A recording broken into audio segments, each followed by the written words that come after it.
평생을 이 작은 구둣방에서 보냈습니다. 제 눈은 20해 전부터 빛을 잃었지만 제 손은 여전히 세상에서 가장 정직한 길을 알고 있었지요.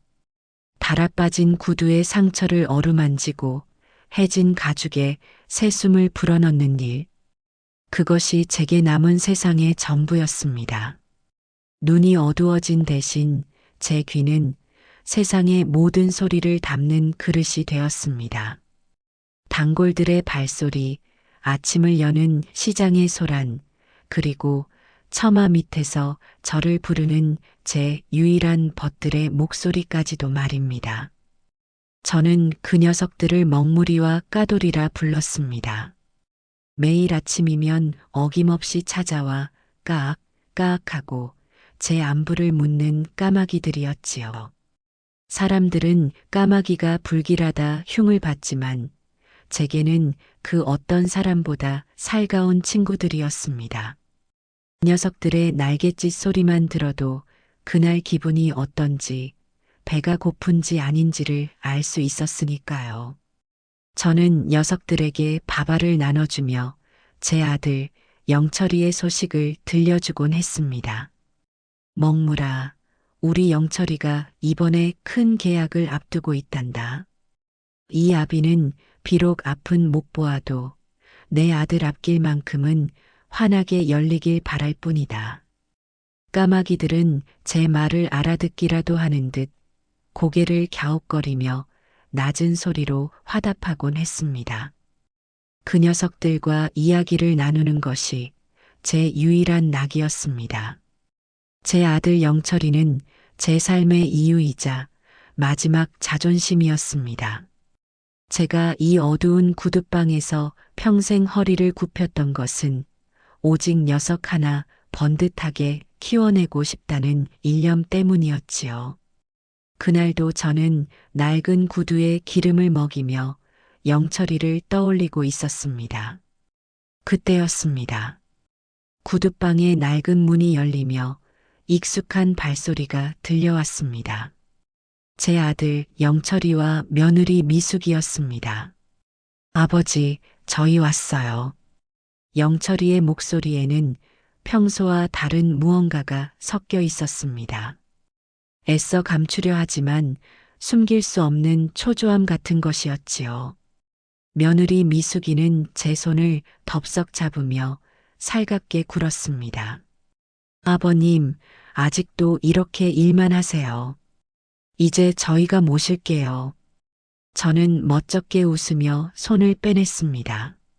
제 손은 늘 구두약과 먼지로 거칠었으니까요. 괜찮다. 이 늙은이가 할 줄 아는 게 이거밖에 더 있겠느냐. 그때 며느리가 제 귓가에 속삭였습니다. 그 목소리는 꿀처럼 달콤했지만 어딘지 모르게 서늘한 기운이 느껴졌습니다. 아버님, 눈에 좋다는 신비한 약초가 자라는 명산이 있대요. 저희가 큰맘 먹고 준비했어요. 거기 공기 좋은 데서 며칠만 푹 쉬고 오세요. 네.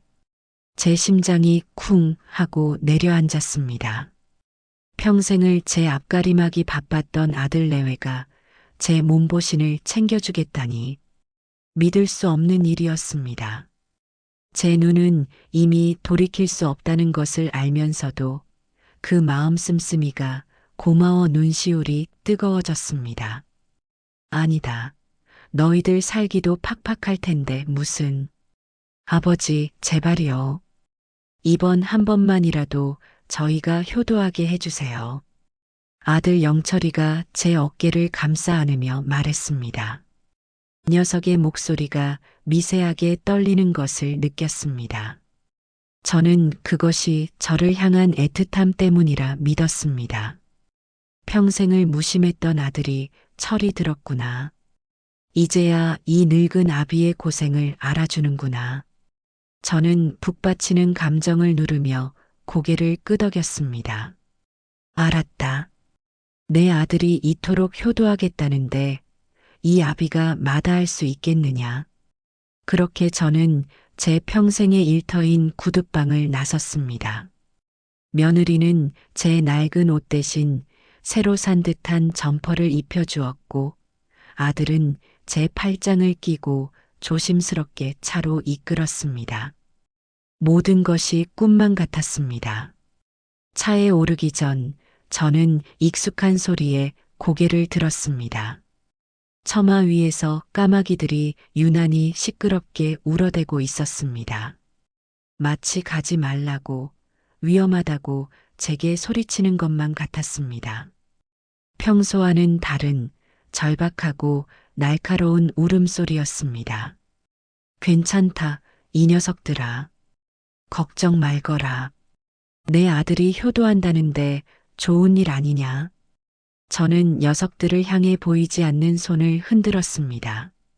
까마귀들의 울음소리를 뒤로하고 차는 부드럽게 출발했습니다. 차 안에는 어색한 침묵과 함께 라디오 소리만이 흐르고 있었습니다. 저는 창밖으로 스치는 바람을 느끼며 아들 내외에게 고맙다는 말을 몇 번이고 반복했습니다. 차가 시내를 벗어나 구불구불한 산길로 접어들수록 제 귀에 익숙했던 도시의 소음은 멀어졌습니다. 대신 낯선 바람 소리와 이름 모를 새소리가 그 자리를 채웠습니다. 공기가 다르긴 다른 모양이었습니다. 상쾌하면서도 어딘지 모르게 날카로운 그런 공기였습니다. 한참을 달렸을까요? 아들 영철이가 말했습니다. 아버지, 거의 다 왔어요. 여기서부터는 조금 걸어야 한대요. 저는 군말 없이 차에서 내렸습니다. 아들은 제 손을 잡고 앞장섰고 며느리는 뒤를 따랐습니다. 흘길을 밟는 제 발걸음은 어색했지만 아들에게 의지하고 있다는 사실만으로도 마음이 든든했습니다. 그때였습니다. 제 뒤를 따르던 며느리의 발소리가 잠시 멈추는 것을 느꼈습니다. 그리고 아주 희미하게 가방 지퍼를 여는 소리와 그 안에서 무언가 꿈틀거리며 부스럭거리는 소리가 들려왔습니다. 미수가 뭐 하느냐? 제가 묻자 며느리는 금세 아무렇지 않은 듯 대답했습니다. 아, 아니에요, 아버님. 가방에서 손수건 좀 꺼내려고요. 그 목소리는 이상할 정도로 차분했습니다. 저는 그저 그러려니 하고 넘겼습니다. 제 모든 신경은 오직 제 손을 잡고 있는 아들에게 향해 있었으니까요. 이 순간의 행복을 의심하고 싶지 않았습니다. 하지만 제 마음 한구석에서는 무언가 불길한 예감이 스멀스멀 피어오르고 있었습니다. 아들의 손은 어째서 이리도 차갑고 땀에 젖어 있는 것일까? 며느리의 발걸음은 왜 저토록 긴장감에 차 있을까? 그리고 아까부터 제 머리 위를 떠나지 않고 선회하는 까마귀들의 울음소리는 왜 이다지도 처절하게 들리는 것일까? 저는 애써 고개를 저었습니다. 늙으면 의심만 많아진다더니 제가 딱 그 짝이었습니다. 평생의 소원이었던 아들의 효도를 받는 이 귀한 날에 부질없는 생각으로 복을 쫓아낼 수는 없었습니다. 저는 제 손을 잡은 아들의 손에 힘을 더 꽉 주었습니다. 영철아, 고맙다. 정말로 고맙다, 아들아. 제 말에 아들은 아무 대답이 없었습니다. 그저 묵묵히 저를 이끌고 더 깊은 산속으로, 더 깊은 침묵 속으로 걸어 들어갈 뿐이었습니다.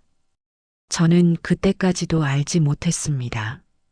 제가 걷고 있는 이 길이 제 아들이 차려준 효도의 밥상이 아니라 제 무덤으로 향하는 길이라는 것을 말입니다.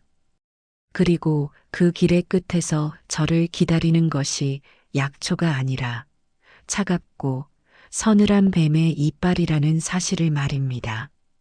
산길은 점점 더 험악해졌습니다. 제 낡은 구두 밑으로 밟히는 흙의 감촉이 부드러운 흙길에서 뾰족한 돌멩이와 마른 나뭇가지로 바뀌어 갔습니다. 아들 영철이는 말이 없었고 그 침묵은 제 마음을 무겁게 짓눌렀습니다.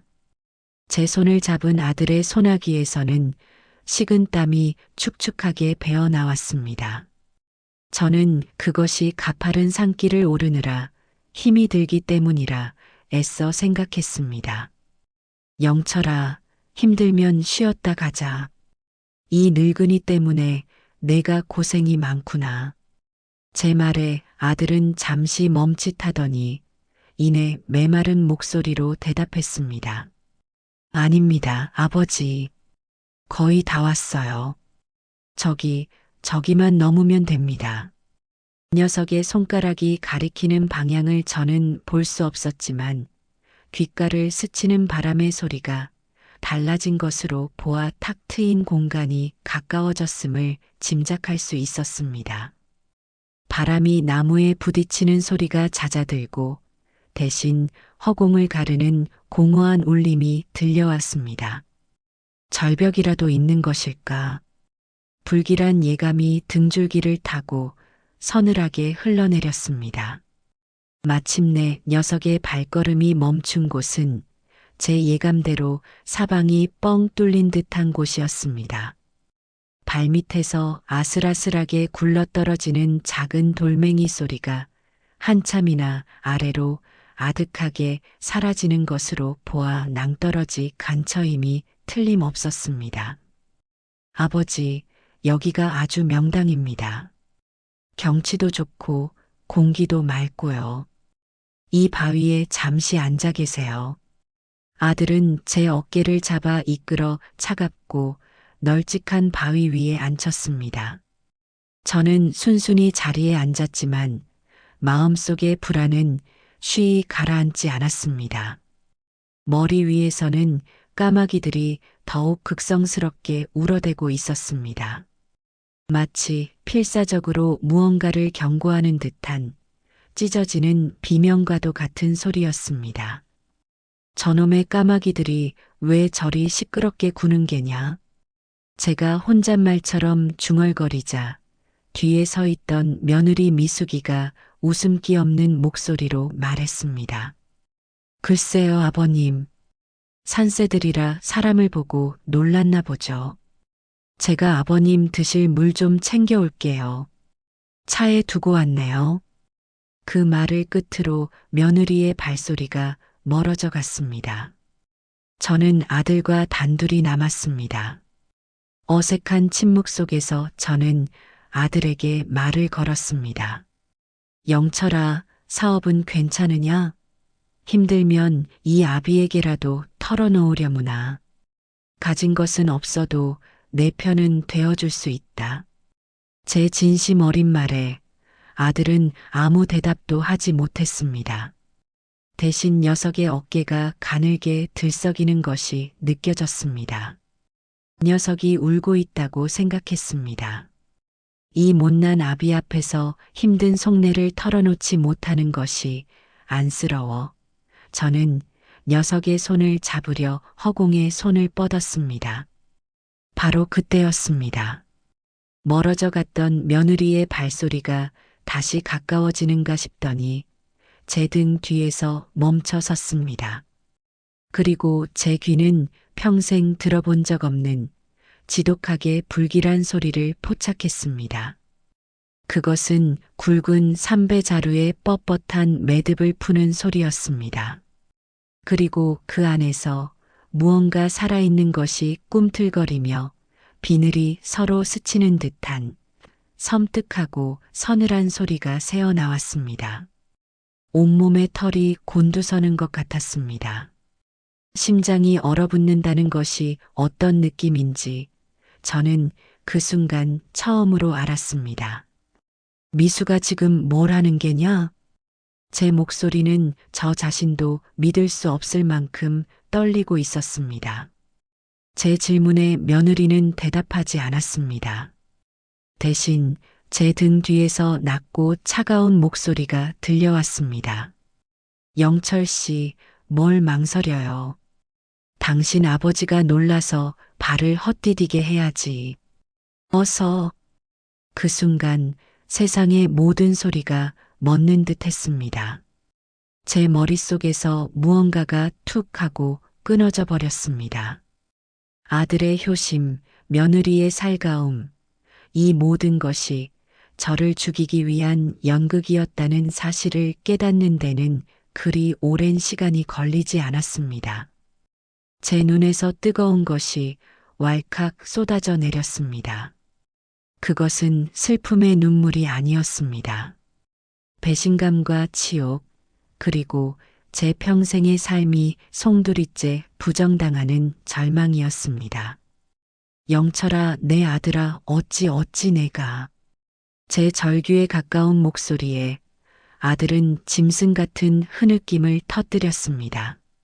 하지만 녀석은 제게 다가오지 못했습니다. 며느리의 악독한 기세에 눌려 한 발짝도 떼지 못하는 듯 했습니다.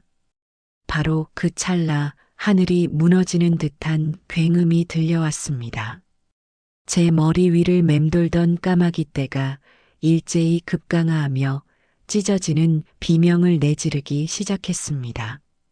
수십 마리의 검은 그림자가 마치 검은 폭풍처럼 제 등 뒤에 있는 며느리에게로 맹렬하게 돌진했습니다. 아, 이게 뭐야? 저리 가, 이 더러운 것들아. 며느리의 비명과 함께 무언가 둔탁한 것이 땅에 떨어지는 소리가 들렸습니다. 그리고 곧이어 제 등골을 오싹하게 만드는 그 소리.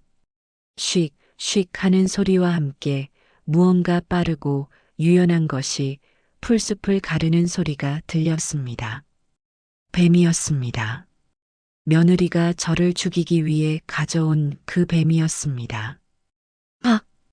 이번에는 이전과는 비교할 수 없는 살이 찢어지고 뼈가 녹아내리는 듯한 며느리의 처절한 비명이 산 전체를 뒤흔들었습니다. 제 꾀에 제가 넘어간 것이겠지요. 저를 물어야 할 독사의 이빨이 주인의 발목을 물어버린 것이었습니다. 여보, 미수가, 괜찮아? 아들 영철이의 다급한 외침과 독에 중독되어 쓰러진 며느리의 고통스러운 신음, 그리고 미친 듯이 공격해오는 까마귀들의 날갯짓 소리가 한데 뒤엉켜 지옥도를 만들어냈습니다. 아들은 결국 저를 돌아보지 않았습니다. 그는 고통에 몸부림치는 아내를 들쳐업고 비명을 지르며 허둥지둥 산을 도망쳐 내려갔습니다. 그들의 발소리가 멀어지고 산에는 다시 정적이 찾아왔습니다. 저는 바위 위에 망부석처럼 앉아 있었습니다. 눈물은 이미 말라붙었고 제 마음속에는 거대한 공동만이 남았습니다. 제가 평생을 바쳐 키운 아들이 저를 죽이려다 실패하자 짐짝처럼 버리고 도망쳤습니다. 이 깊은 산 속에 앞 못 보는 늙은 아비를 말입니다. 허탈한 웃음이 터져 나왔습니다. 하하하. 제 웃음소리는 까마귀들의 울음소리보다 더 처량하게 산속에 울려 퍼졌습니다. 모든 것이 끝났다고 생각했습니다. 이제 이대로 밤이 오면 저는 굶주린 산짐승의 밥이 되거나 추위에 얼어 죽게 될 것이었습니다. 그것이 제 아들이 제게 내려준 마지막 선물인 셈이었지요. 그때였습니다. 제 어깨 위로 무언가 가볍게 내려앉는 것이 느껴졌습니다. 놀라지도 않았습니다. 이미 모든 것을 포기한 상태였으니까요. 그것은 까마귀였습니다. 녀석은 제 어깨 위에서 작은 부리로 제 뺨을 부드럽게 쓸어주었습니다. 마치 저를 위로하는 듯한 따뜻하고 다정한 몸짓이었습니다. 저는 텅 빈 눈으로 허공을 바라보았습니다. 제 눈에는 아무것도 보이지 않았지만 제 마음의 눈에는 모든 것이 선명하게 보였습니다. 저를 버리고 도망치는 아들의 비겁한 뒷모습, 며느리의 탐욕스러운 얼굴, 그리고 저를 지키기 위해 싸워준 까마귀들의 검은 날갯짓까지도 제 안에서 무언가 단단하게 굳어지기 시작했습니다. 아들을 향한 사랑과 연민이 있던 자리에 차갑고 날카로운 얼음 결정 같은 것이 자리 잡았습니다. 그것은 분노였습니다.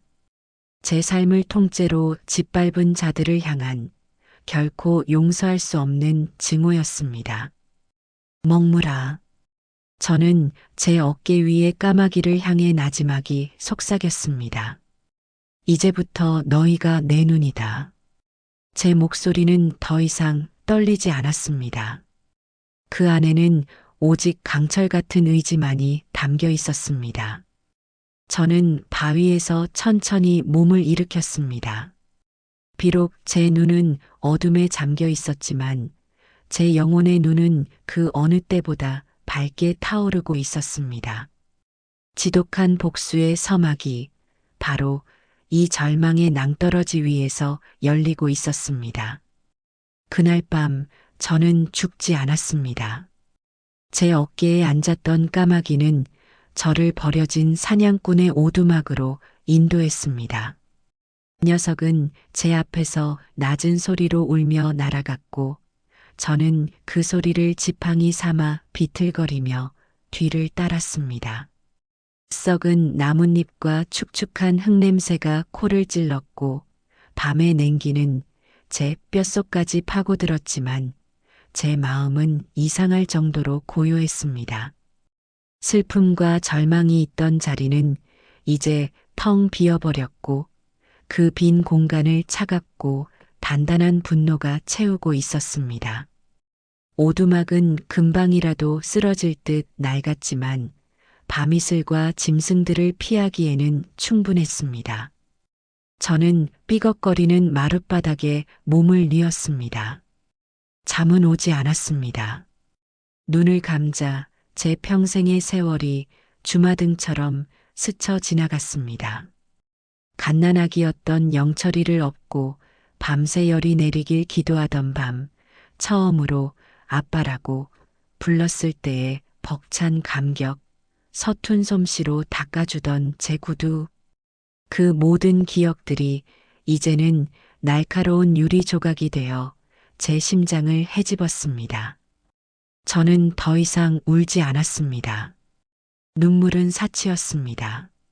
제게 남은 것은 오직 하나, 제가 겪은 이 지옥을 제 아들과 며느리에게 고스란히 되돌려주는 것뿐이었습니다. 그들을 법의 심판대에 세우는 것만으로는 부족했습니다. 그들이 제게 주었던 것처럼 가장 믿었던 것에게 배신당하고 서서히 모든 것을 잃어가는 공포와 절망을 맛보게 해야 했습니다. 날이 밝자 까마귀들이 오두막 주변으로 모여들었습니다. 녀석들은 마치 제 결심을 알아차리기라도 한 듯 낮은 소리로 울며 제 주변을 맴돌았습니다. 저는 녀석들을 향해 말했습니다. 제 목소리는 밤사이 내린 서리처럼 차갑게 얼어붙어 있었습니다. 먹물아, 까돌아.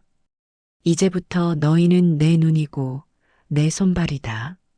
내 아들과 며느리가 어디서 무엇을 하는지 내게 낱낱이 알려다오. 그들이 가장 아파할 것이 무엇인지, 그들이 가장 두려워하는 것이 무엇인지 내게 보여다오. 까마귀들은 제 말을 알아들은 듯 일제히 하늘로 날아올랐습니다. 저는 오두막의 남아 녀석들이 돌아오기를 기다렸습니다. 기다림은 제게 익숙한 일이었습니다. 평생을 구두방에 앉아 손님을 기다렸고 아들이 돌아오기를 기다렸습니다. 하지만 지금의 기다림은 그 의미가 완전히 달랐습니다. 그것은 복수를 위한 차갑고 냉정한 인내의 시간이었습니다. 얼마나 지났을까요? 까마귀 한 마리가 제게 날아와 다급하게 울기 시작했습니다. 녀석의 울음소리에는 분주함과 거짓, 그리고 위선적인 슬픔의 소리가 섞여 있었습니다. 저는 눈을 감고 녀석이 보여주는 장면에 귀를 기울였습니다. 병원 복도를 오가는 다급한 발소리, 소독약 냄새, 그리고 제 아들 영철이가 의사 앞에서 거짓 눈물을 흘리며 짓거리는 소리가 들려왔습니다. 의사 선생님, 저희 아버지가 치매가 좀 있으셨는데 산에서 그만 실족을. 그리고 며느리 미숙이의 앙칼진 목소리도 들렸습니다. 그녀는 뱀에 물린 다리에 붕대를 칭칭 감고 침대에 누워 남편에게 악을 쓰고 있었습니다. 멍청하게 서 있지만 말고 빨리 실종 신고부터 해. 아버님 명의로 된 보험금이라도 빨리 받아야 당신 빚을 막을 거 아니야. 역겨움에 속이 뒤틀렸습니다. 저를 죽이려던 자들이 이제는 제 죽음을 이용해 돈을 챙기려 하고 있었습니다. 그들의 탐욕은 끝이 없었습니다. 바로 그때 제 마음속에서 첫 번째 복수의 계획이 그려졌습니다. 그들의 탐욕, 바로 그것을 무기로 삼는 것입니다. 저는 제 어깨 위의 까마귀에게 속삭였습니다. 먹물아, 저 여자의 지갑이 보이느냐? 저들이 가장 소중히 여기는 것, 저 돈이 든 지갑을 내게 가져오너라. 까마귀는 제 명령을 수행하기 위해 다시 하늘로 솟구쳤습니다. 저는 오두막 안에서 초조하게 결과를 기다렸습니다. 잠시 후 녀석이 다시 돌아왔을 때 그 부리에는 손때 묻은 붉은색 여성용 지갑이 들려 있었습니다. 저는 지갑을 받아 열어보았습니다. 안에는 현금 몇 장과 카드, 그리고 제 아들 내외와 어린 손주의 사진이 들어 있었습니다. 한때는 제게 가장 큰 행복이었을 그 사진이 이제는 쳐다보기도 역겨운 위선의 증거일 뿐이었습니다. 저는 사진을 꺼내 갈기갈기 찢어버렸습니다. 그리고 지갑 안에 든 돈과 카드를 모두 꺼냈습니다. 까마귀의 눈을 통해 저는 병실의 상황을 계속해서 지켜보았습니다. 며느리는 병원비를 내려다 지갑이 없어진 것을 알고는 불같이 화를 내기 시작했습니다. 내 지갑 어디 갔어? 당신이 훔쳐갔지? 내 돈 몰래 빼돌리려고 그런 거지. 이 무능한 인간아.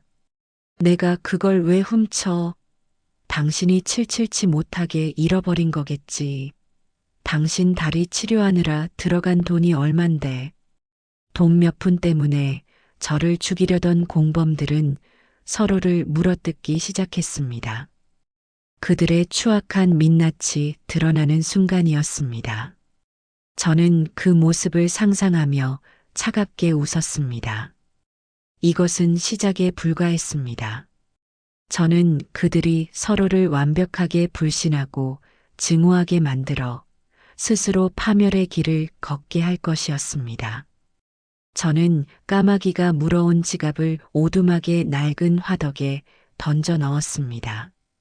붉은 가죽이 불길에 오그라들며 타들어가는 모습을 저는 볼 수 없었지만 그 매캐한 냄새와 타닥거리는 소리로 똑똑히 느낄 수 있었습니다. 제 아들 내외의 행복과 신뢰가 타서 제가 되는 소리였습니다. 이것은 시작일 뿐이다. 저는 불타는 화덕을 향해 나지막이 응조렸습니다. 너희는 너희의 탐욕으로 서로를 물어뜯게 될 것이다. 내가 이 깊은 산속에서 느꼈던 고립과 공포를 너희는 가장 안전하다고 믿는 너희의 집 안에서 느끼게 될 것이다. 밤이 깊어지고 화덕의 불씨가 사그라들었습니다. 제 마음속의 복수심은 오히려 더욱 뜨겁게 타올랐습니다. 저는 더 이상 눈먼 늙은이가 아니었습니다. 저는 하늘의 눈을 가진 심판자였습니다. 그리고 제 심판은 이제 막 첫 페이지를 넘겼을 뿐이었습니다. 까마귀들은 제 주변에 모여들어 마치 충성스러운 군대처럼 다음 명령을 기다리고 있었습니다. 그들의 검은 눈동자 속에서 저는 제 아들 내외의 절망적인 미래를 보았습니다. 며느리 미숙이는 결국 다리를 절게 된 채 퇴원했다고 합니다. 까마귀들이 제게 전해준 소식이었지요. 녀석들의 울음소리에는 이제 단순한 정보뿐만 아니라 미숙이의 짜증 섞인 발걸음 소리, 영철이의 눈치 보는 한숨 소리까지 담겨 있었습니다. 저는 오두막에 앉아 그 모든 소리를 들으며 마치 눈앞에서 연극을 보듯 그들의 일상을 꿰뚫어 보고 있었습니다. 지갑 사건 이후 아들 내외의 집에는 냉기가 흘렀습니다. 그들은 더 이상 서로를 믿지 못했습니다. 며느리는 남편의 모든 행동을 의심했고 아들은 아내의 날카로운 신경질에 지쳐갔습니다. 저는 그들의 신뢰에 난 균열을 더 깊고 넓은 심연으로 만들기로 결심했습니다. 뱀이 먹잇감의 몸에 독을 퍼뜨리듯 불신이라는 독을 그들의 관계 속에 서서히 퍼뜨려야 했습니다. 기회는 생각보다 빨리 찾아왔습니다. 까마귀 한 마리가 제게 새로운 소식을 물어왔습니다. 아들 영철이가 아내 몰래 다른 여자를 만나고 있다는 것이었습니다. 녀석의 울음소리에는 낯선 여자의 웃음소리와 아들의 비굴한 변명이 뒤섞여 있었습니다. 사업 실패와 아내의 바가지에 지친 녀석이 잠시 기댈 곳을 찾은 모양이었습니다. 어리석은 놈. 위기는 피하는 것이 아니라 더 큰 위기를 불러오는 법이지요. 저는 까마귀에게 명령했습니다. 그 여자의 흔적, 며느리 미숙이를 가장 격분하게 할 만한 흔적을 찾아 집 안으로 가져다 놓으라고 말입니다. 제 마음속에는 그 어떤 동요도 없었습니다. 아들의 외도는 제게 더 이상 상처가 되지 않았습니다. 그것은 오직 복수를 위한 훌륭한 도구일 뿐이었습니다. 며칠 후 까마귀 한 마리가 부리에 작고 붉은 것을 물고 돌아왔습니다. 짙은 향수 냄새가 나는 여자의 것으로 보이는 붉은 립스틱이었습니다. 저는 그것을 받아들고 차갑게 웃었습니다. 이 작고 붉은 물건이 이제 곧 거대한 불길을 일으킬 불씨가 될 것이었습니다. 가져가거라.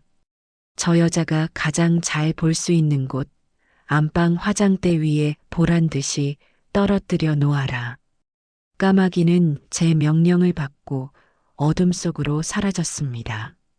저는 눈을 감고 그 뒤에 벌어질 일을 상상했습니다. 제 귀에는 이미 며느리 미숙이의 찢어지는 비명과 아들 영철이의 당황한 목소리가 들리는 듯 했습니다. 결과는 제 예상을 뛰어넘었습니다.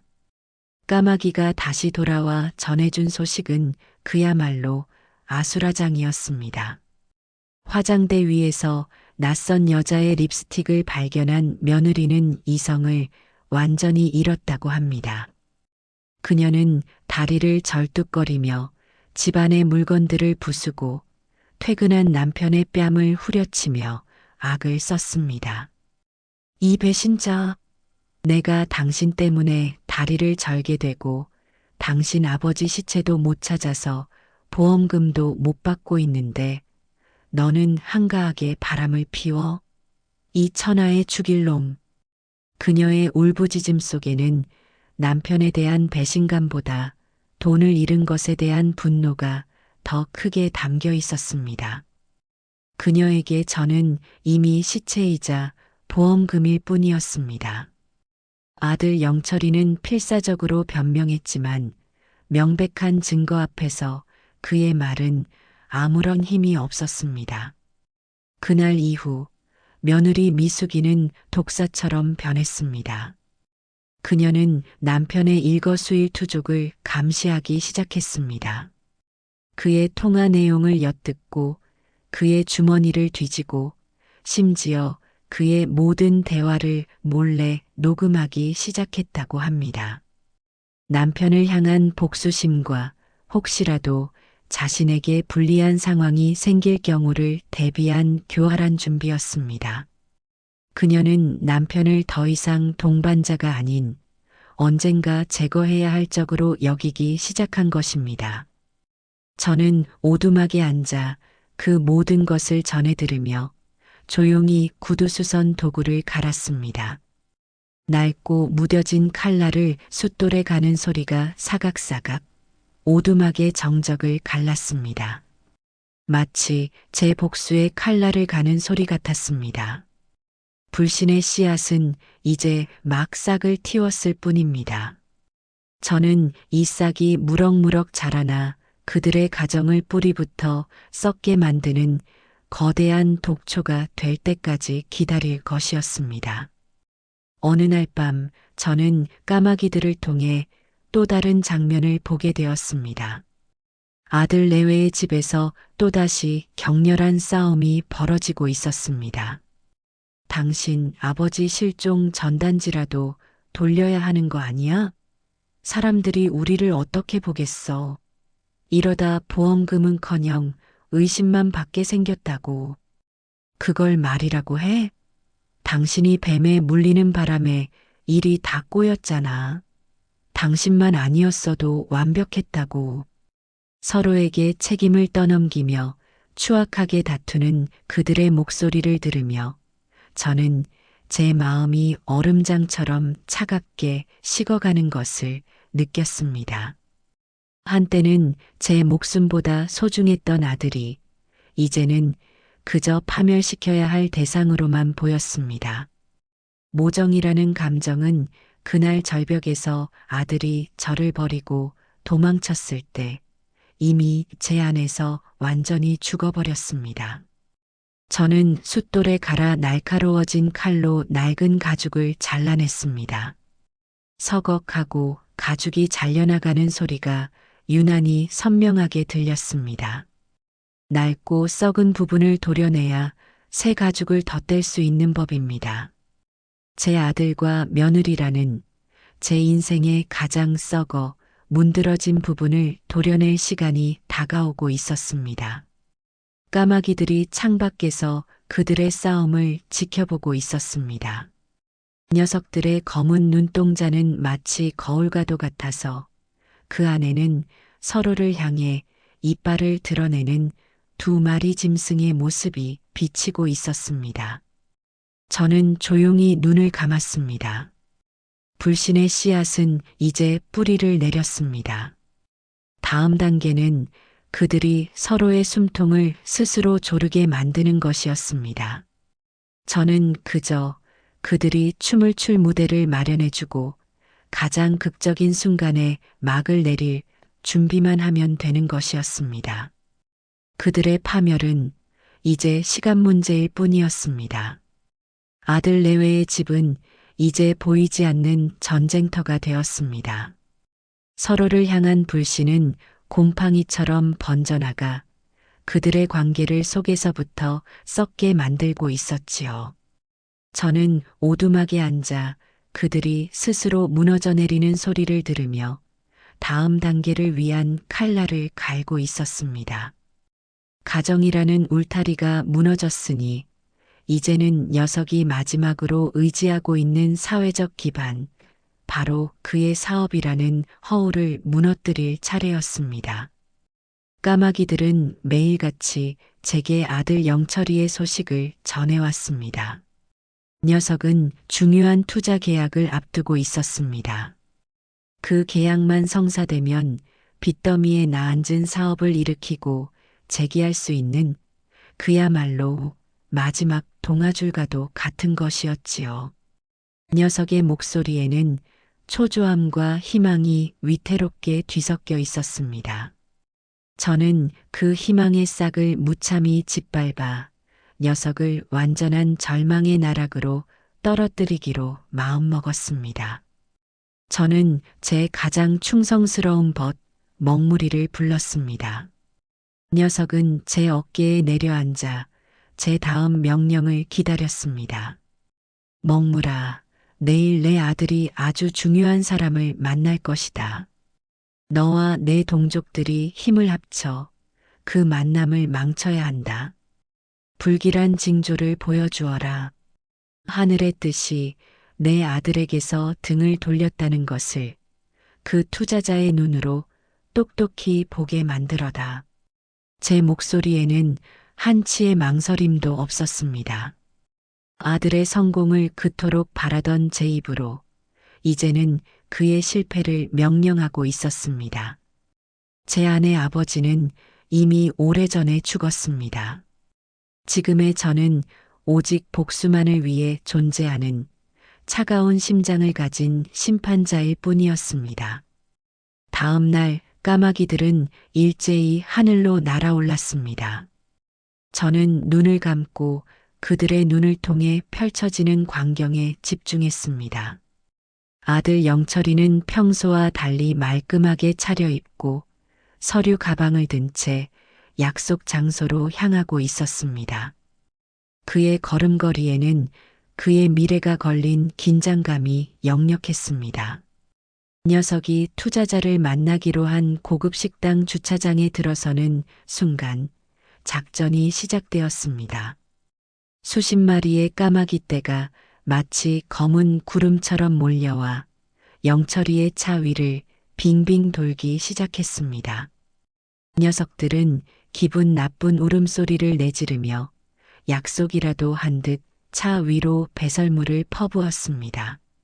순식간에 녀석의 깨끗했던 차는 흉측한 오물로 뒤덮였습니다. 때마침 주차장으로 들어서던 투자자가 그 광경을 목격했습니다. 그는 눈살을 찌푸리며 영철이를 바라보았습니다. 미신을 심하게 믿는다는 그 투자자의 얼굴에는 노골적인 불쾌감과 의심의 빛이 서려 있었습니다. 이게 무슨 병고람. 김 사장, 시작부터 영 징조가 좋지 않구먼. 영철이는 당황하여 어쩔 줄 몰라 하며 연신 허리를 굽혔습니다. 아닙니다, 회장님. 이것은 그저 우연일 뿐입니다. 하지만 이미 엎질러진 물이었습니다. 식사를 하는 내내 투자자는 굳은 표정을 풀지 않았고 결국 계약은 재고하겠다는 말과 함께 무산되고 말았습니다. 마지막 희망이었던 동아줄이 눈앞에서 끊어지는 순간이었습니다. 그날 밤 집에 돌아온 영철이는 완전히 무너져 내렸습니다. 까마귀들이 들려주는 소리는 처절했습니다. 그는 술에 취해 집안의 물건들을 닥치는 대로 부수며 절규했습니다. 대체 왜 나한테만 이런 일이 일어나는 거야? 하늘도 무심하시지. 며느리 미숙이는 그런 남편을 위로하기는커녕 경멸과 비난을 퍼부었습니다. 이 무능한 인간, 그 계약 하나 성사 못 시켜서 이 집구석을 거덜낼 셈이야? 당신은 대체 잘하는 게 뭐야? 그들의 싸움은 파국으로 치달았습니다. 재정적으로 벼랑 끝에 몰린 영철이는 결국 아내 미숙이가 다리를 절개된 보상금으로 받은 돈, 그녀가 몰래 숨겨두었던 마지막 비상금에 손을 대려 했습니다. 그것은 넘지 말아야 할 선을 넘는 행위였습니다. 이 도둑놈 같은 자식?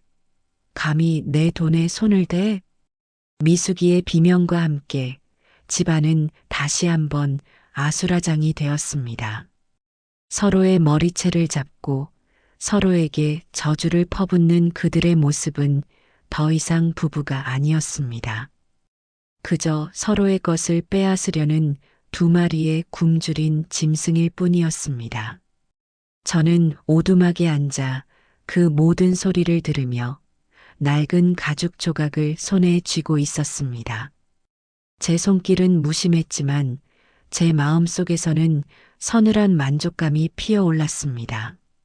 제가 원했던 그림이었습니다. 서로가 서로에게 가장 큰 지옥이 되는 것. 그날 밤 술에 취해 거실에 쓰러져 있던 영철이는 마침내 넘어서는 안 될 말을 내뱉고 말았습니다. 그의 절규는 까마귀의 울음소리를 타고 제 귀에까지 똑똑히 들려왔습니다. 젠장, 다 아버지 때문이야. 차라리 그때 내 손으로 직접 절벽에서 밀어버릴 걸 그랬어. 그랬으면 보험금이라도 타서 이 꼴은 안 됐을 텐데. 그 말을 듣는 순간 제 심장이 잠시 멎는 듯 했습니다. 아들의 입에서 나온 그 끔찍한 고백은 제 복수심에 마지막 기름을 부었습니다. 일말의 동정심조차 이제는 제가 되어 사라졌습니다. 녀석은 구제불능의 악마였습니다. 그리고 악마에게는 자비가 아닌 심판만이 필요할 뿐입니다. 창밖에서 까마귀 한 마리가 그 모습을 가만히 지켜보고 있었습니다. 녀석의 검은 눈동자에는 술에 취해 자신의 죄를 절규하는 한심한 남자의 모습이 비치고 있었습니다. 저는 조용히 자리에서 일어났습니다. 이제 마지막 무대를 준비할 시간이었습니다. 녀석이 자신의 입으로 내뱉은 그 말을 세상 모든 사람이 듣게 해줄 시간이었습니다. 저는 어둠 속에서 나지막이 속삭였습니다. 그래, 영철아. 내 소원대로 해주마. 내가 얼마나 후회하고 있는지 온 세상이 알게 될 것이다. 그리고 너는 내가 뱉은 그 말의 무게에 짓눌려 영원히 빠져나오지 못할 것이다. 제 심판의 망치는 이제 녀석의 머리 바로 위에 있었습니다. 다음 일격은 녀석의 모든 것을 산산조각 낼 마지막 일격이 될 것이었습니다. 차라리 그때 내 손으로 직접 절벽에서 밀어버릴 걸 그랬어. 아들 영철이가 술에 취해 내뱉은 그 절규는 밤새도록 제 귓가를 떠나지 않았습니다. 그것은 마치 저주처럼 제 머릿속을 맴돌며 제 마음속에 남아있던 마지막 인간적인 감정의 흔적마저 모두 불태워버렸습니다. 저는 더 이상 그를 제 아들이라 생각하지 않았습니다. 그는 그저 심판을 기다리는 죄인일 뿐이었습니다. 이제 필요한 것은 물증이었습니다. 그들이 저지른 죄를 세상에 명백히 드러낼 누구도 부정할 수 없는 증거 말입니다. 저는 그 증거가 바로 며느리 미숙이의 손에 있다는 것을 직감하고 있었습니다. 남편을 향한 불신과 자신의 안위를 위해 그 교활한 여자는 분명 모든 것을 기록하고 있을 터였습니다. 그녀의 의심과 탐욕이 이제는 그녀 자신의 목을 조를 올가미가 될 것이었습니다. 저는 까마귀들에게 새로운 명령을 내렸습니다. 이제부터는 아들 영철이가 아닌 며느리 미숙이를 집중적으로 감시하라고 말입니다. 그녀의 손에 들린 작은 기계, 그녀가 잠시도 몸에서 떼어놓지 않는 그 휴대폰 안에 모든 비밀이 담겨 있을 것이라 확신했습니다. 며칠 동안 까마귀들은 며느리의 일거수일투족을 제게 전해왔습니다. 그녀는 남편이 잠든 사이 몰래 그의 서류 가방을 뒤지고 통화 목록을 확인하며 증거를 모으는데 혈안이 되어 있었습니다. 그녀의 목소리에는 남편을 향한 증오와 함께 이 모든 상황을 자신의 탓으로 돌릴까 두려워하는 교활한 공포가 섞여 있었습니다. 그리고 마침내 제가 기다리던 순간이 찾아왔습니다. 그날도 아들 내외는 돈 문제로 집이 떠나가라 싸우고 있었습니다. 사업 자금이 완전히 바닥난 영철이가 며느리가 친정에서 받아온 폐물에까지 손을 대려 한 것이 화근이었습니다. 이 짐승만도 못한 놈, 감히 내 마지막 남은 것에까지 손을 대? 그럼 어떡해. 당장 길바닥에 나앉게 생겼는데 이 모든 게 다 누구 때문인데 당신이 그깟뱀 한 마리 처리 못해서 이 사달이 난 거 아니야. 아들의 책임 전가에 며느리의 이성은 완전히 끊어져 버렸습니다. 그녀는 분노에 차 덜덜 떨리는 손으로 자신의 휴대폰을 꺼내 들고 남편의 얼굴에 거의 집어던지다시피 하며 소리쳤습니다. 내 탓이라고? 이게 다 내 탓이야? 잘 들어봐, 이 인간아. 당신 아버지를 죽이려고 내가 독사까지 구해왔는데 당신은 그동안 바람이나 피우고 다녔어. 이 녹음 파일 하나면 당신 인생은 끝장이야. 알아들어? 그 순간 제 심장이 멎는 듯 했습니다. 올 것이 온 것입니다. 며느리의 입에서 나온 그 끔찍한 자백. 그리고 그 모든 것이 담겨 있다는 휴대폰. 그것이 바로 제가 기다리던 뱀의 증거였습니다. 그날 밤 저는 잠을 이룰 수 없었습니다. 제 머릿속은 온통 그 휴대폰을 손에 넣을 계획으로 가득 차 있었습니다. 까마귀들은 제 마음을 읽기라도 한 듯 오두막 주변을 조용히 맴돌며 때를 기다리고 있었습니다. 새벽녘 마침내 기회가 왔습니다. 격렬한 싸움 끝에 지친 아들 내외가 각방에서 깊은 잠에 빠져들었을 때였습니다. 며느리는 잠결에도 휴대폰을 손에 꼭 쥐고 있었다고 합니다. 하지만 제 충성스러운 벗, 먹무리는 누구보다 영리한 녀석이었습니다. 녀석은 소리 없이 열린 창문을 통해 안방으로 날아들어갔습니다. 그리고 며느리의 얼굴 가까이로 날아가 날카로운 부리로 그녀의 머리카락을 살짝 건드렸습니다. 잠결에 무언가 거슬리는 느낌을 받은 며느리는 인상을 찌푸리며 몸을 뒤척였고 그 순간 그녀의 손에서 휴대폰이 바닥으로 툭 하고 떨어졌습니다. 바로 그 찰나를 놓치지 않고 다른 까마귀 한 마리가 재빨리 바닥에 떨어진 휴대폰을 부리에 물었습니다. 그리고 두 녀석은 마치 그림자처럼 조용히 어둠 속으로 사라졌습니다. 얼마 지나지 않아 제 손에 그 증거물이 들려 있었습니다. 차갑고 매끄러운 감촉의 휴대폰. 이 작은 기계 안에 제 아들과 며느리의 추악한 진실이 모두 담겨 있었습니다. 저는 떨리는 손으로 녹음 파일을 찾아 재생했습니다. 내가 독사까지 구해왔는데 당신은 그동안 바람이나 피우고 다녔어. 며느리의 앙칼진 목소리가 오두막의 정막을 갈랐습니다. 그 뒤를 이어 그동안 그들이 나누었던 모든 추악한 대화, 저를 죽이려던 계획, 보험금을 나누려던 모에 서로를 탓하며 싸우던 목소리까지 모든 것이 고스란히 담겨 있었습니다. 저는 녹음 파일을 끝까지 다 듣고 조용히 눈을 감았습니다. 제 마음속에서는 그 어떤 감정도 일어나지 않았습니다. 슬픔도 분노도 아니었습니다.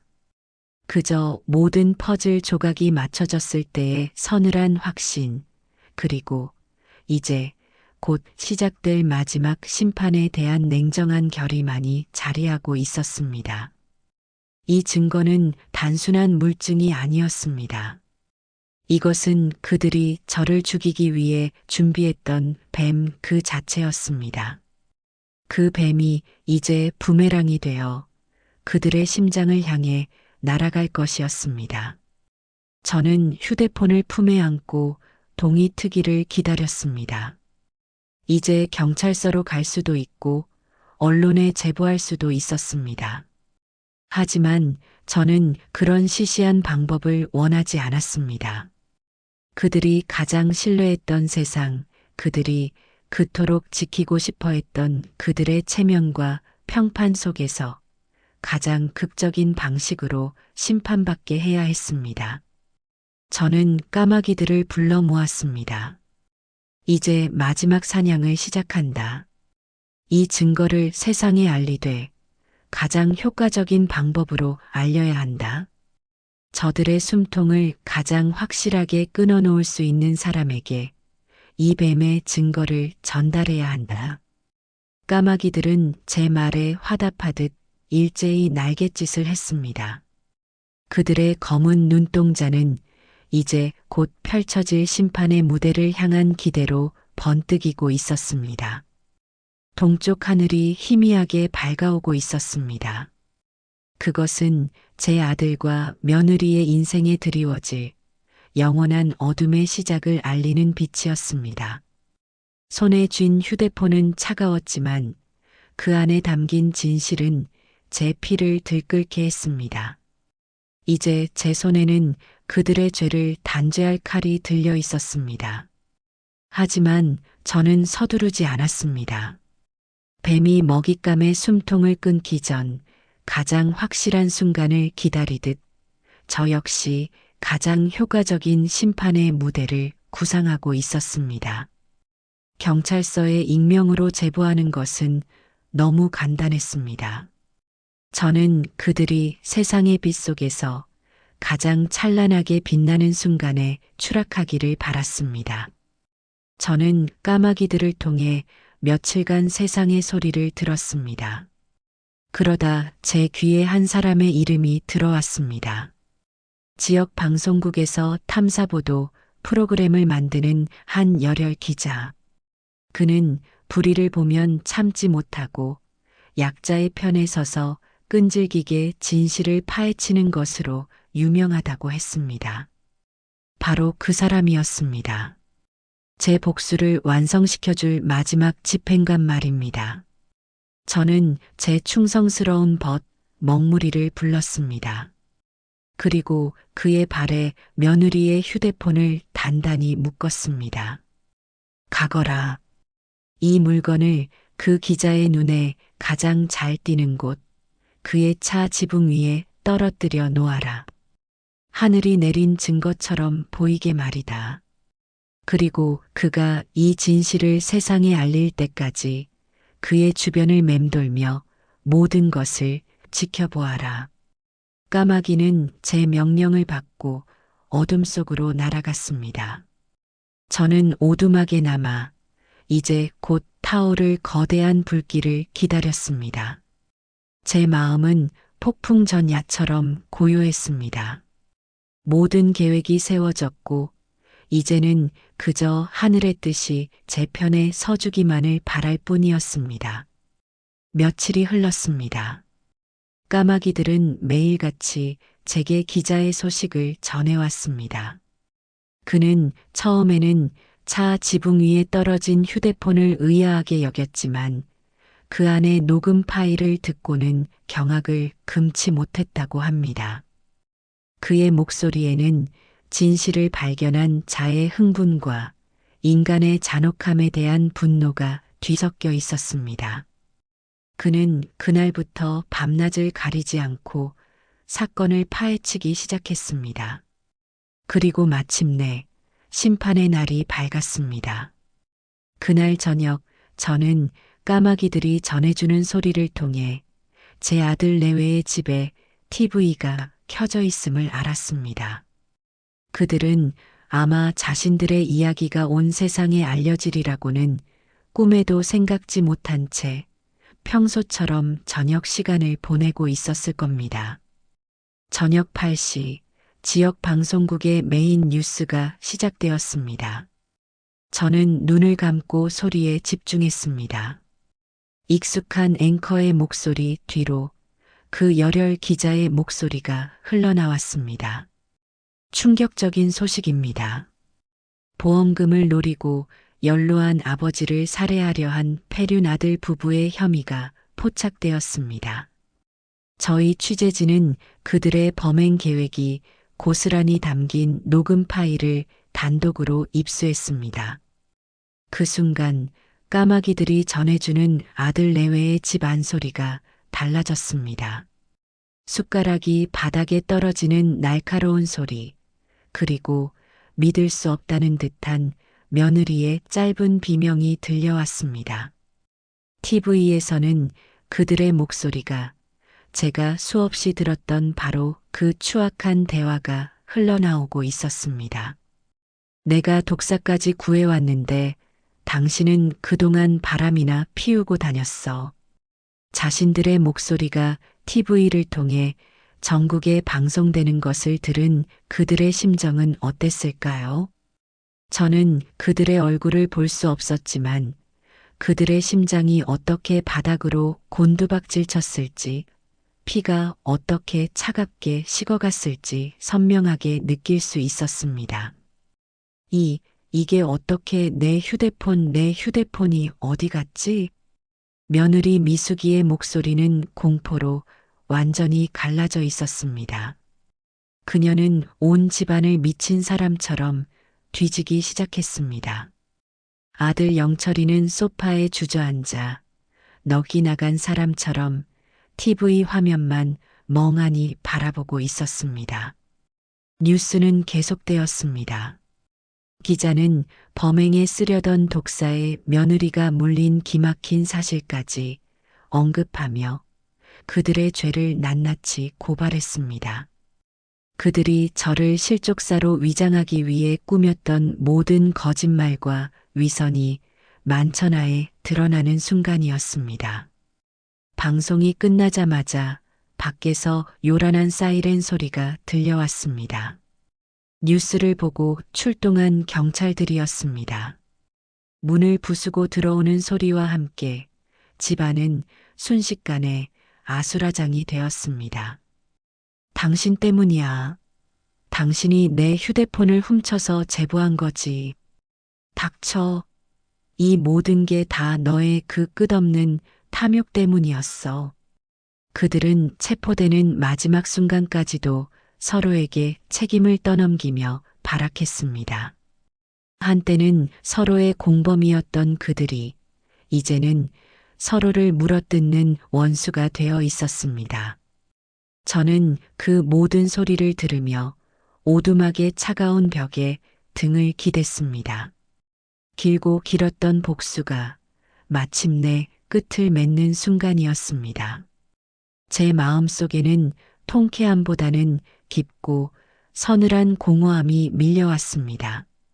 제 손으로 직접 칼을 휘두르지는 않았지만 결국 제 아들을 파멸로 이끈 것은 바로 저 자신이었으니까요. 이 복수가 과연 저에게 무엇을 남겼을까? 텅 빈 마음과 지울 수 없는 상처뿐이었습니다. 경찰차에 억지로 태워지던 며느리 미숙이가 창밖을 보며 마지막 비명을 질렀다는 소식을 까마귀가 제게 전해주었습니다. 그녀의 눈에 전봇대 위에 나란히 앉아 자신들을 내려다보는 수십 마리의 까마귀 떼가 들어왔다고 합니다. 그녀는 그 검은 눈동자들 속에서 자신들을 심판한 보이지 않는 존재의 실체를 깨닫고 공포에 질려 실신해 버렸다고 했습니다. 그것이 제가 들은 그들의 마지막 소식이었습니다. 사이렌 소리가 멀어지고 세상은 다시 고요해졌습니다. 저는 오두막 밖으로 나왔습니다. 밤하늘에는 별이 총총히 떠 있었고 제 어깨 위로 먹무리가 조용히 내려앉았습니다. 저는 아무 말 없이 녀석의 깃털을 쓰다듬었습니다. 모든 것이 끝났습니다. 하지만 저는 어디로 가야 할까요? 제게는 돌아갈 집도 기다릴 가족도 없었습니다. 저는 이 깊은 산속에 버려진 이름 없는 늙은이에 불과했습니다. 복수는 끝났지만 제 삶은 여전히 이 막막한 어둠 속에 갇혀 있었습니다. 저는 그 자리에 우두커니 서서 한참이나 밤하늘을 올려다보았습니다. 제 눈에서는 뜨겁지도 차갑지도 않은 그저 텅 빈 눈물 한 방울이 흘러내렸습니다. 아들과 며느리가 세상의 심판을 받은 후 며칠 동안 저는 오두막에서 한 발짝도 나가지 않았습니다. 복수가 끝났다는 안도감보다는 모든 것이 사라져버린 거대한 공허함이 제 마음을 짓눌렀습니다. 제 삶을 지탱하던 마지막 기둥이었던 복수심마저 무너져 내리자 저는 그저 텅 빈 껍데기만 남은 늙은이가 된 기분이었습니다. 까마귀들은 제 슬픔을 아는지 시끄럽게 울지 않고 조용히 제 곁을 지켜주었습니다. 세상은 제 아들 내외의 이야기로 한동안 떠들썩했다고 합니다. 까마귀들이 물어다주는 소식을 통해 저는 그들이 법의 엄정한 심판을 받았다는 것을 알게 되었습니다. 그리고 아들이 제 명의로 남겨두었던 얼마 안 되는 재산과 보험금은 제가 미리 손을 써둔 대로 익명의 기부자에 의해 모두 보육원으로 전달되었습니다. 이제 저는 이 세상에 아무런 미련도 얽힌 인연도 없는 완전한 무의 존재가 되었습니다. 어느 날 아침 저는 결심했습니다. 이 어둡고 축축한 오두막에 더 이상 머물 수는 없었습니다. 제 삶이 시작되었던 곳, 제 손때와 땀이 밴 그곳으로 돌아가야 했습니다. 저는 까마귀들의 안내를 받아 비틀거리는 걸음으로 산을 내려왔습니다. 수개월 만에 다시 마주한 도시는 낯설었습니다. 사람들의 분주한 발걸음과 자동차 소음이 제 예민해진 귀를 어지럽혔습니다. 저는 모자를 깊게 눌러 쓰고 제 유일한 집이었던 낡은 구둣방으로 향했습니다. 먼지가 뽀얗게 쌓인 문을 열자 익숙한 가죽 냄새와 구두향 냄새가 저를 맞았습니다. 마치 오랜 시간을 돌아 제자리로 돌아온 기분이었습니다. 저는 그곳에서 다시 일을 시작했습니다. 처음에는 손이 굳어 망치질이 서툴렀지만 제 몸은 평생의 업을 기억하고 있었습니다. 사각사각 낡은 가죽을 다듬는 소리, 탕, 탕 못을 박는 망치 소리, 그 정직하고 익숙한 소리들이 제 텅 빈 마음을 조금씩 채워주기 시작했습니다. 소문은 발 없는 말이 되어 퍼져나갔습니다. 죽은 줄 알았던 구두장이 할아버지가 돌아왔다는 소식에 오랜 단골들이 하나둘 저를 찾아왔습니다. 그들은 제게 무슨 일이 있었는지 묻지 않았습니다. 그저 낡은 구두를 말없이 내밀며 제 거칠어진 손을 따뜻하게 잡아줄 뿐이었습니다. 고생 많으셨소. 이제는 좋은 일만 있을 겁니다. 그 무심한 위로 한마디에 제 얼어붙었던 마음이 조금씩 녹아내리는 것을 느꼈습니다. 저는 아무 말 없이 고개를 끄덕이며 그들의 구두에 새 생명을 불어넣는 일에 몰두했습니다. 한 땀 한 땀 바느질을 하고 정성껏 약을 먹여 광을 내는 동안 제 마음의 상처도 조금씩 치유되는 듯 했습니다. 까마귀들은 여전히 제 곁을 떠나지 않았습니다. 녀석들은 이제 복수의 도구가 아닌 저의 유일한 가족이자 친구가 되어 주었습니다. 매일 아침 구둣방 처마에 날아와 저를 깨우고 제가 일하는 동안 조용히 저를 지켜보았습니다. 저는 녀석들과 두런두런 이야기를 나누며 하루의 소회를 털어놓곤 했습니다. 먹물아, 오늘은 유난히 손님이 많았단다. 이 늙은이의 손재주가 아직 죽지 않은 모양이야. 까마귀는 제 말에 화답하듯 낮은 소리로 까악하고 울었습니다. 그 소리는 더 이상 처절하거나 날카롭지 않았습니다. 그저 평화롭고 다정한 오랜 친구의 목소리였습니다. 어느 맑은 가을날이었습니다. 한 젊은 부부가 어린아이의 손을 잡고 제 구두방을 찾아왔습니다. 아이의 한쪽 구두 굽이 닳아 비뚤어져 있었습니다. 저는 아이를 의자에 앉히고 작은 구두를 정성껏 고쳐주었습니다. 할아버지, 고맙습니다. 수리를 마친 구두를 신겨주자 아이는 환하게 웃으며 제게 꾸벅 인사를 했습니다. 그 순수한 웃음과 감사 인사를 받는 순간 제 마음속에서 무언가 따뜻한 것이 차오르는 것을 느꼈습니다. 그것은 제가 잊고 살았던 어쩌면 평생 처음으로 느껴보는 순수한 보람과 기쁨이었습니다. 저는 아이의 머리를 쓰다듬어 주었습니다. 제 손길에 아이는 조금도 경계하지 않고 제 품에 살며시 기댔습니다. 그 작은 온기가 제 텅 비었던 가슴을 가득 채웠습니다. 그날 이후 저는 깨달았습니다. 제 삶의 의미가 복수에 있었던 것이 아니라는 것을. 제게 남은 시간은 누군가를 증오하고 파멸시키는 데 쓰는 것이 아니라 이렇게 작은 기쁨과 보람을 느끼며 살아가는 데 써야 한다는 것을 말입니다. 저는 더 이상 과거에 얽매이지 않기로 했습니다. 아들과 며느리에 대한 기억은 제 마음 깊은 곳에 묻어두었습니다. 용서한 것은 아니었지만 더 이상 제 삶을 그들의 그림자에 가두지 않기로 한 것입니다.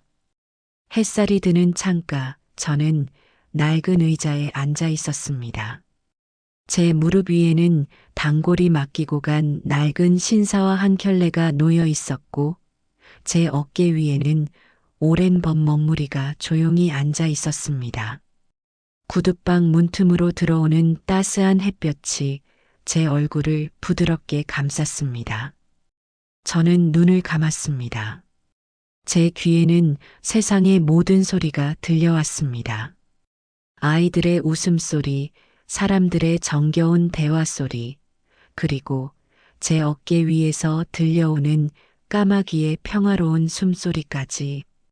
제 눈은 여전히 어둠에 잠겨 있었지만 제 마음은 그 어느 때보다 밝고 평온한 빛으로 가득 차 있었습니다. 저는 이제 눈먼 구두장이가 아닙니다. 저는 세상의 모든 소리를 듣고 작은 것에서 행복을 찾으며 제게 남은 하루하루를 정직하게 살아가는 한 사람일 뿐입니다. 배신과 복수의 기나긴 겨울은 끝났습니다.